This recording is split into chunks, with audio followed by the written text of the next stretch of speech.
In this chapter, we're going to start focusing on bivariate data. And what we mean by bivariate data is bi, two, and variate variables. So we're talking about two variables. In this problem here, we're talking about oil changes over the course of a 2-year period and the cost of repairs for the particular cars.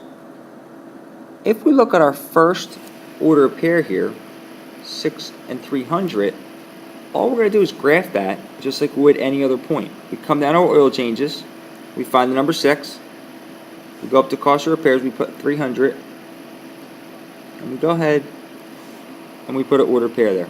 We put our point there. We do the same thing for the next one. It's 8, 300. And during the course of this, we're going to do the best we can eyeballing this. Obviously, my 2 points aren't the best here in the world. I'm going to graph all 12 of these order pairs. So now you see I have my ordered pair in there. Well, if I look at my ordered pair, the next question down says describe the relationship. We're going to talk about this more over the next couple of days, but what we're looking at here is the points clearly go down the page. As the number of oil changes increases, the cost of repairs decreases. So we have an inverse relationship here. So in this particular case, we're going to have a negative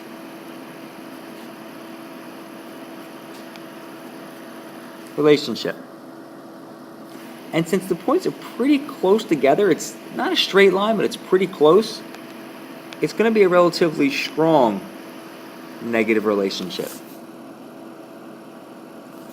Obviously, if we're talking about positive, it will be something that slants up as the cost, in this case, as changes were increased, cost would have increased. That would have been a positive slope. If it has a positive slope to it, it's got a positive correlation, a positive association, a positive relationship. The more compact the points are, the stronger it is. If these points are very, very spread out, then you have a weak negative correlation, a weak negative relationship. So in this case, which one is the explanatory variable? Well, the explanatory variable is going to be my changes. Your explanatory will always be down here on your horizontal or your x-axis. And if you think about this, it explains what's happening. And what does it explain? Well, it explains the cost or the response variable. So the number of oil changes is what affects the repairs, not the other way around. So in this case, my explanatory changes, my response cost. And then part D says, using the scatter plot, how would you predict a person to pay if they had 9 oil changes? Well, then if they had 9 changes, they'd be somewhere on that line. I would say somewhere like maybe in this ballpark here.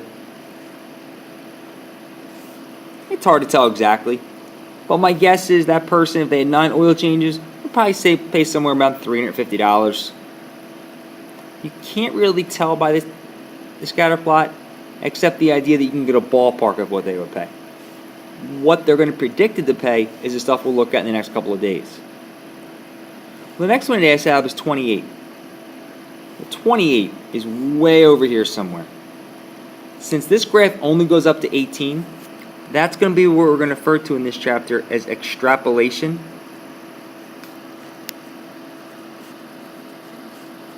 And of course, I'm going to run out of room here. And with extrapolation, you're talking about data that goes beyond your largest value or before my lowest value. In this case, since 28 is outside of my domain, I can't really do much with it because of the extrapolation idea.